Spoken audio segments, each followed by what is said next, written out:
Bonjour à tous et bienvenue sur ma chaîne Petite Map Budget. J'espère que vous allez tous bien. Allez, aujourd'hui avec un petit peu de retard et je m'en excuse, on se retrouve pour la vidéo budgétisation. Attendez, je monte un petit peu et je zoome pour bien que vous voyez. Voilà, budgétisation du mois de juillet 2023. Donc pour moi, on est mardi 27 juin. Donc mon mois de juillet commence dès demain. Mais voilà, comme vous l'avez compris, si vous suivez mes précédentes vidéos, et ben, le mois de juin est un mois un peu à la course, où on court un peu partout, donc je n'ai pas réussi à trouver le temps de faire mon budget avant. Et voilà, aujourd'hui, je me pose, je prends le temps de le faire, et il n'est jamais trop tard pour le faire. Alors, on est parti, donc j'ai zoomé de manière à ce que vous voyez mieux, puisque j'ai cru comprendre de mes précédentes vidéos, vous ne voyez pas, et le but du jeu, cette fois-ci, ça va être de rester dans le cadre. Alors, première chose, il va falloir mettre les revenus pour le mois de juillet. Alors, et j'ai perdu un stylo, ça commence bien, j'avais pensé à tout, et non, comme à chaque fois, j'en oublie la moitié. Et j'ai pas pris ma trousse de travail, donc, hop là. Cette fois, j'ai tout, voilà. J'ai le stylo rouge, si on aura besoin, et j'ai le stylo violet, hop là, on est bon. Alors, première chose, donc, il va y avoir le salaire. Donc, on rentre toujours les revenus. Et voilà, mon salaire. Alors, je vais regarder parce que du coup, j'ai eu un doute. Je gagne 1160 euros. Je le vois toujours à la baisse. Je ne gagne pas 1160 euros, mais je crois que je gagne 1160 euros et des virgules et des nombres, voilà. Mais moi, j'arrondis toujours en dessous, comme ça, au moins, ça me fait toujours une petite sécurité. Je ne fais pas vraiment le budget 0-0 parce que, il y a toujours des imprévus. Vu que je n'ai pas d'autres rentrées d'argent, du coup, j'aurai un total de 1160 euros pour établir mon budget ce mois-ci. Ensuite, on passe à la catégorie crédit et dette. Moi, je n'ai qu'un seul crédit immobilier et c'est déjà pas mal du tout. Et là, je me permets de regarder sur le mois de juin parce que du coup, vu que j'ai changé cette année, donc je suis à, ce mois-ci, le mois de juin, donc je suis à 730 euros de crédit immobilier. Voilà, en fait, j'ai changé tout simplement. Alors, je n'ai pas changé mon crédit immobilier, mais j'ai changé l'assurance de mon crédit immobilier.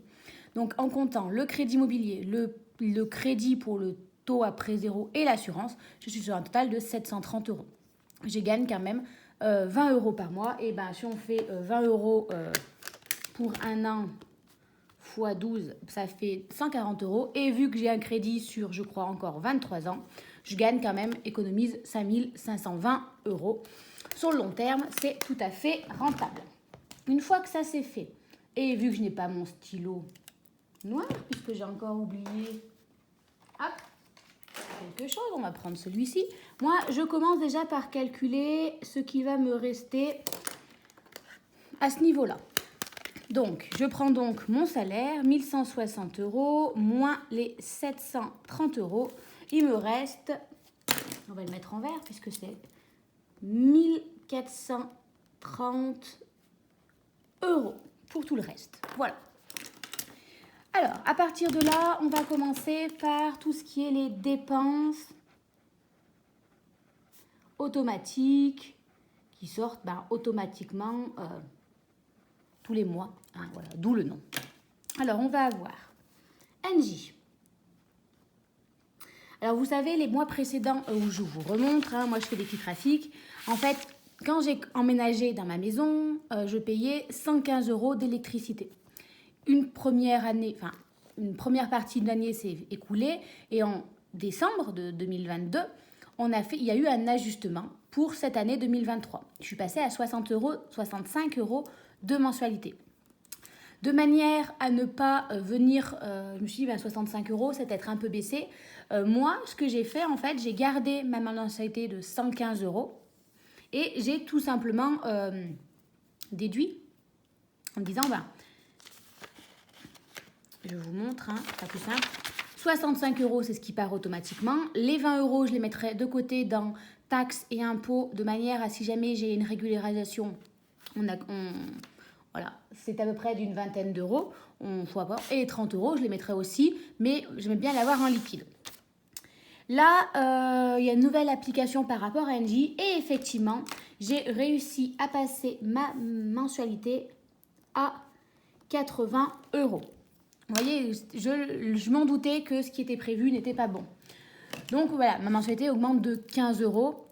Donc en fait, tout simplement ce que je vais faire par rapport au mois précédent, les 20 euros que je faisais en virement, je ne les fais pas. En fait, je mettrai 30 euros en liquide en fait dans mes épargnes. Voilà, je sais comme ça parce qu'au moins en fait si vous voulez au moins s'il y a une augmentation vous allez dire en fait ça faisait 50 euros. Ces 50 euros je voulais pas me les rajouter et les dépenser automatiquement parce que si j'avais une augmentation ou quelque chose comme ça pouvait mettre dans la panade. Donc en fait je les mets quand même en économie en me disant si j'ai une régulation ou quelque chose comme ça au moins je suis moins en difficulté. Et là, vous voyez, en fait, très clairement, je mettais 115 euros. Là, j'ai une augmentation, mais en vrai, l'augmentation, moi, au niveau de mon budget, je ne vais pas la sentir passer tous les mois puisque j'avais déjà budgétisé le maximum. Je ne sais pas si je suis très claire. Au niveau de mon forfait de téléphone, il y a également une augmentation. J'étais à 8 euros, je passe à 9 euros par mois. Alors, ce n'est pas tout à fait 9 euros. Pareil, je fais arrondi à l'euro supérieur. Parce qu'au niveau les centimes, ça ne m'arrange pas. Et en fait, après, moi, je mets les arrondis sur l'application Plum. Alors là, je rencontre quelques difficultés, mais c'est pas grave. Je calculerai quand même les arrondis. Et à la rigueur, si elle ne refonctionne pas, à la fin du mois, j'ajouterai tous mes arrondis et je les mettrai de côté sur un autre compte. Ensuite, nous avons Bouygues Télécom. Donc ça, c'est pour Internet et la télé. Je suis à 35 euros. Alors, c'est vrai que je regarde sur le mois précédent parce qu'en fait, c'est des changements que j'ai effectués récemment et je ne connais pas encore tout à fait mon budget par cœur. Je vérifie au passage d'être toujours dans le cadre. Ensuite, on a tout ce qui est les assurances. Donc, je suis au Crédit Mutuel. J'ai l'assurance de la maison, donc 25 euros. C'est pareil, c'est pas 25 euros pile, mais c'est à peu près. J'ai 16 euros, je crois, de prévoyance santé, 11 euros en assurance accident de la vie et j'ai 50 euros de mutuelle. Voilà, donc ça, c'est mes assurances. Comme je ne sais plus à quoi ça correspond, en fait, je mets tout ACM, comme ça au moins, voilà, je sais que c'est toutes les assurances qui vont tomber. Ensuite, il y a à peu près les frais bancaires qui sont de 7 euros par mois. J'ai ensuite, alors l'assurance de la voiture. L'assurance de la voiture, moi, c'est annualisé. Ça revenait moins cher. Mais comme je ne veux pas sortir d'un seul coup, budgétiser en mois de janvier 500 euros à sortir, tout simplement, je mets 50 euros par mois en virement. Alors, ce n'est pas pareil, ce n'est pas 50 euros exactement, si je faisais la moyenne. Mais pareil, en fait, 2 petits euros, 3 euros par-ci, par-là en plus, fait, en fin de compte, imaginons que j'ai le contrôle technique ou des choses comme ça, ça me fait un contrôle technique. Voilà, l'ajout de tout. Puis ça évite d'ajouter des 7 euros, des 8 euros, des 9 euros. Moi, ça me fait des comptes ronds. Également, la salle de sport qui coûte toujours 42 euros par mois. La psy, alors je vais la budgétiser pour le mois de juillet, mais vu que c'est les vacances et tout, c'est vrai que j'espace. Mais je me dis, je préfère mettre 60 euros juillet, l'avoir budgétisé et n'y aller qu'en août, mais avoir déjà le niveau d'argent qui est prévu. 60 euros pour la psy pour le mois de juillet. Donc ça, attention, il faut que je me l'écrive effectivement, que là, ça sera un retrait puisque je vais le prendre en liquide. Voilà. En fait, c'est vrai que les dépenses automatiques, normalement, c'est ce qui sort automatiquement de son compte.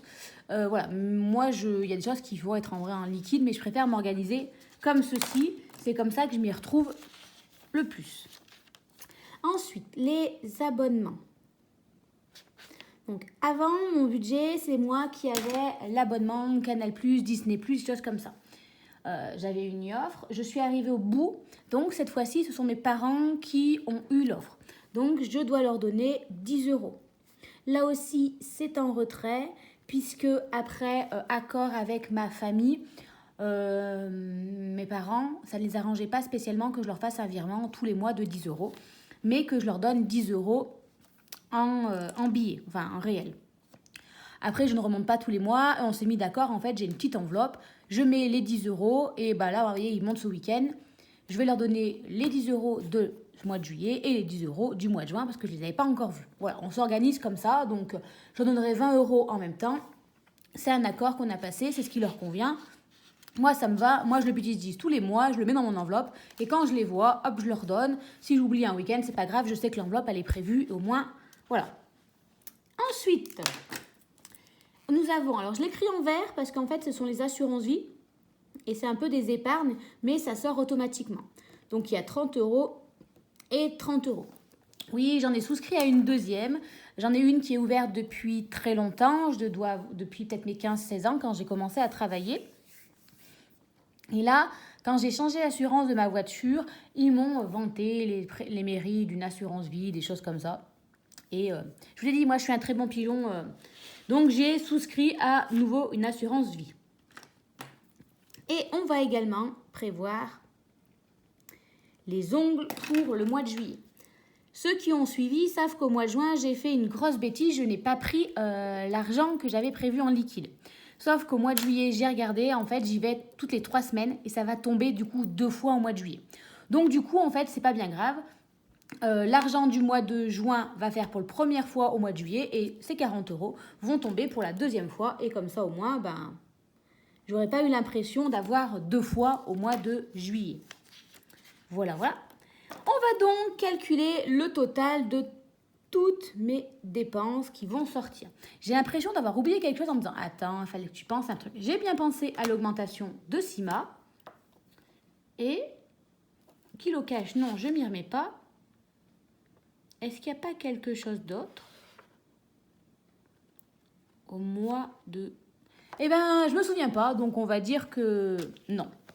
Alors, là, on a les 80 plus les 30 euros, plus 9 euros, plus les 35 euros de Bouygues Télécom. On ajoute à ça 25 euros, plus 16 euros, plus les 11 euros, plus les 50 euros, plus les 7 euros, plus 50 euros d'assurance pour la voiture, plus 42 euros pour le sport, plus 60 euros pour le psy, plus 10 euros pour mes abonnements, plus les 60 euros d'assurance vie et plus 40 euros pour les ongles. On est donc à 525 euros de dépenses automatiques. Donc 525 euros. Là, pareil, je me pose 5 minutes et je fais du coup le petit total de ce qu'il me reste. Donc au départ, il me restait 1430 euros. Après avoir enlevé mes crédits. Mes crédits, oui, j'ai pas de dette. Là, je vais donc enlever les 525 euros. Il me reste donc 900 euros. Alors, comme vous avez vu, ou pas sa calculatrice, en vrai, il me reste 905 euros. Mais pareil, en fait, c'est 5 euros. J'ai pas envie d'en billets avec des billets de 5, des choses comme ça. Donc, moi, je vais compter 900 euros. Ce qui fait qu'en fait, au moins, je vais avoir 5 euros, pareil, sur mon compte, qui est toujours pratique. Par exemple, vous voyez... Là, mon mois de juin, je suis à moins 2 euros. Mais comme pareil, j'avais, on va dire, 5, j'ai toujours en fait 3-4 euros de supplémentaires. Et ben voilà, ça couvre parfois quand je dépasse de pas grand-chose, de 2-3 euros. Moi, j'aime bien cette sécurité-là. Donc là, 5 euros ici, plus peut-être dans mes revenus, j'avais compté 2160 et en fait, c'était 2165. En fait, j'ai quand même 10 euros de sécurité au cas où. Voilà. J'aime bien parce que voilà... des moments j'essaye de respecter mon budget, mais parfois ça se joue voilà, à 2-3 euros et en fait voir du rouge pour 2-3 euros, moi ça me stresse trop. Donc voilà, une fois que j'ai fait les dépenses automatiques, sur vos nombreux conseils, je passe donc à faire maintenant les épargnes. Et effectivement, vous aviez bien eu raison. Alors avant, je ne faisais pas comme ceci, mais en fait, ça me stressait trop pour mettre les épargnes de côté, les choses comme ça. Là, au moins, elles sont mises début du mois. Et en fait, on souffle. Alors, au niveau des épargnes, on a anniversaire et naissance. Nous avons également les taxes. Nous avons également l'eau, Noël, divers et fonds de secours. Alors, pour ça, en fait, en début d'année, avant de préparer mon année, avant d'attaquer mon premier budget, j'ai fait un prévisionnel sur l'année de combien je devais à peu près dépenser, grosso modo, pour Noël, pour les taxes, combien j'en aurais pour l'année. Et après, j'ai réparti sur combien il fallait que je dépense, que je mette de côté par mois. Du coup, voilà. Alors, on va donc partir sur les taxes. J'hésite à mettre plus pour les taxes. Alors, on va essayer de partir... on va rester comme ceci, 20 €, les taxes 80 €, eau 30 €, Noël 30 €, divers 20 € et le fonds de secours, je crois que j'avais rajouté également 20 € le mois précédent, ce qui faisait en fait déjà un total d'épargne de, on va voir, donc là ça fait 100, plus 60, donc 160, plus 40, ça fait 200 €. Donc je mets 200 € d'épargne tout de suite. Voilà. Voilà. J'ai hésité à augmenter mes taxes puisque j'ai reçu pour la taxe foncière, donc c'est rien, année que j'y habite. Il me semble bien que j'en suis exonérée. Bon, dans tous les cas, plusieurs m'ont dit que oui, normalement la première année on y est exonéré, mais quand on reçoit le papier, ça fait toujours un peu peur. Bon, si vraiment je n'étais pas exonérée, j'arriverais à trouver l'argent, mais voilà. Voilà. Après anniversaire et naissance, je me dis, est-ce que je l'augmente pas aussi un peu? Je me dis, partons déjà sur ça et on verra vraiment s'il y a un souci au cours du mois. Une fois que ça c'est fait, pareil, on va calculer le total de ce qui nous reste. Et bien là c'est facile, 900, il me restait 900 € moins les 200 €, il me reste donc 700 €. J'aurais dû t'écrire tout en noir pour différencier, mais c'est pas grave. Ensuite de ça, je vais faire mes enveloppes au mois. Alors, les enveloppes. On a la première enveloppe, avec un stylo, qui est l'essence. Alors l'essence, je vais mettre un peu plus parce que c'est les vacances. Je vais avoir rendez-vous chez ma psychologue qui est loin en fait, un peu un jumelage entre ce mois-ci et le mois prochain. Ensuite, je vais aller chez mes parents, mais je sais aussi que mes grands-parents vont vouloir venir cet été. Et du coup, qu'il va falloir que je prenne ma voiture, mes parents aussi, donc, et qu'on fasse l'aller-retour. Et je pense faire l'aller-retour entre chez mes parents, ici, aller voir des amis, des choses comme ça. Donc, en gros, je sens déjà que je vais courir un peu partout.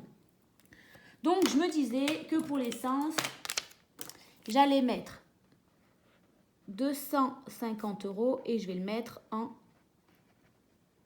virtuel. Voilà.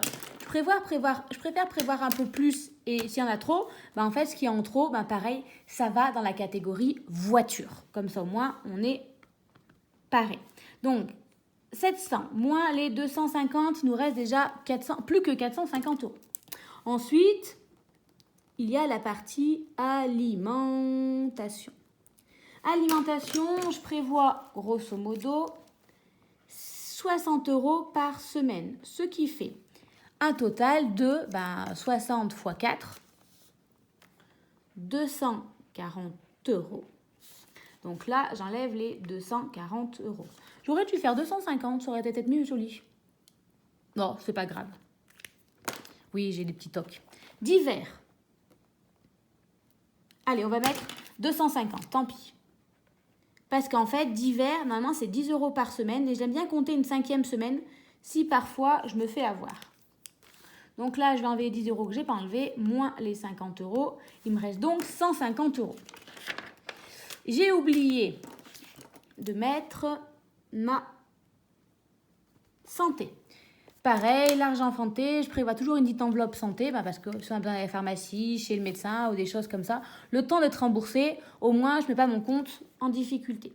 Je compte 30 €. Et là, pareil, si l'argent, par exemple le mois de juin, je pense pas, sauf si il m'arrive une grosse catastrophe d'ici demain. Mais je ne pense pas avoir besoin des 30 euros. En fait, vu que je suis myope et que je me rends compte en vieillissant que j'ai de plus en plus besoin de mes lunettes, j'aimerais bien bientôt passer aux lentilles. Je dois avoir rendez-vous l'année prochaine ou dans 2 ans avec l'ortho... Alors, pas l'orthopédie, pas l'orthoptiste, l'ophtalmo, le vrai ophtalmo. En plus, j'ai des soucis de santé. Bref, voilà, au niveau de mes yeux, il faut que j'y fasse attention. Et voilà, je pense demander des lentilles si c'est possible, parce que vraiment, vous voyez, là, il y a du soleil, il faut avoir toutes les paires de lunettes, c'est une catastrophe. Je retourne au boulot en vélo. En fait, sans lunettes, je vois rien. Avec lunettes de... Voilà, enfin, c'est un peu compliqué, donc voilà. Donc, j'ai pas enlevé les moins 30 euros. Je les ai enlevés, les 30 euros, je les ai pas enlevés. Alors, attendez, 250, j'avais 700 euros. Moins les 500 euros, moins les 80 euros. Il me reste donc 120 euros. Ah, je me dis, mais comment ça se fait alors que j'avais plus d'argent que le mois d'année et que je me retrouve avec la même somme? Mais parce que j'ai mis plus en virtuel et j'ai mis plus ici et ici. On s'y retrouve. Oui, c'est ça. Du coup, ce qui fait un total. Mais, je vais pas y arriver. Alors en fait, après, j'avais plein d'autres argent, resto, machin et tout. Mais en fait, moi, je m'en sors plus. En plus, l'été approche. Je dégaine la carte bancaire. Donc, le reste, on va laisser. Ça sera le budget CB. Et il sera donc de 120 euros pour le mois.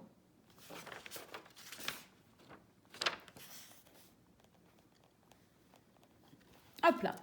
Voilà, comme ça au moins en fait, et en fait c'est plus pratique parce que là au mois de juin par exemple, je vois, on est allé manger pour la fête des écoles tous ensemble. Et en fait, alors c'était que 5 euros, mais en fait on s'est dit, au lieu de donner tous un chèque de 5 euros puisqu'ils voulaient un règlement par chèque, moi j'avais mon chéquier, je fais écoutez, je paye par chèque. On était 7 collègues à qui j'ai fait ça, donc très pratique. Mais du coup en fait ces 35 euros là, ça passe. En fait, moi c'est plus pratique parce qu'en fait dès qu'il y a un souci, et que ça ne rentre plus dans les cases, je panique. Donc là, au moins, je fais comme ça et c'est pas plus mal. De toute façon, avec l'application Plum, dès que j'utilise en fait la carte bancaire ou des choses comme ça, en fait, ça met de l'argent de côté. Donc, voilà. J'ai peut-être plus d'économies comme en réel, mais elles se produisent quand même. Donc, voilà pour le budget du mois de juillet. Normalement, au mois de juillet, rien de particulier. J'aurais peut-être pu dézoomer comme ceci. Voilà. Pour vous avoir un petit peu mieux. Mais voilà, ça a l'air d'être plutôt bien ficelé. Normalement, il n'y a pas d'imprévu, pas de vacances, mais au pire, j'ai le budget vacances. Voilà, ça va être des vacances un peu tranquilles. J'ai toujours le projet de faire le terrassement de ma maison. J'attends le devis. Donc voilà, je me dis aussi que voilà, c'est un projet. En fait, on ne peut pas tout faire. Tant pis, je réfléchis à mon projet terrassement. Donc voilà, on essaye de se limiter sans se priver aussi. Et le fait d'avoir le budget en carte bancaire, moi, ça m'apaise drôlement parce que voilà, je sais que voilà, si je sors la carte bancaire alors que j'avais prévu du liquide, au moins je suis sereine à ce niveau-là. Je suis en train de penser avant de partir qu'il faut que je réfléchisse à l'argent que je dois retirer. Comme ça, j'attaquerai là le mois tranquillement. Alors, je dois retirer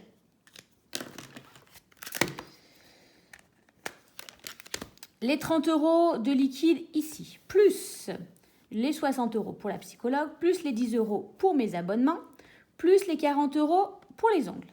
On est déjà à 140 euros, on y pense, automatique. Ici, je dois retirer plus les 200 euros d'épargne. Oui, j'aime les avoir en réel. L'essence et l'alimentation, je ne le retire pas. Mais je vais retirer plus les 80 euros. Oh, je crois que j'ai fait une boulette. Alors, 280. Les 200 plus les 50 euros d'hiver et les 30 euros d'hiver. Donc 280.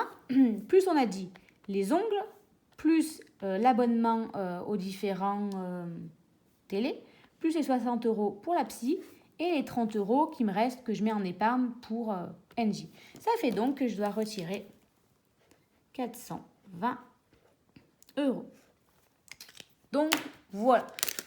Pour attaquer le mois, je dois avoir 420 euros pour pouvoir répartir tout ça. J'espère les avoir, mais moi, je crois que je suis limitée à 300 euros si je ne vais pas sur ma banque. Et je ne suis pas sûre d'aller sur ma banque puisque voilà. vu que je suis à vélo ces derniers temps, c'est pas forcément sur mon chemin. Et je dois vous avouer qu'après une bonne journée de travail, avoir fait déjà une demi-heure de vélo, j'ai pas spécialement envie de me rajouter en fait une demi-heure de plus. Donc voilà, à voir, à voir.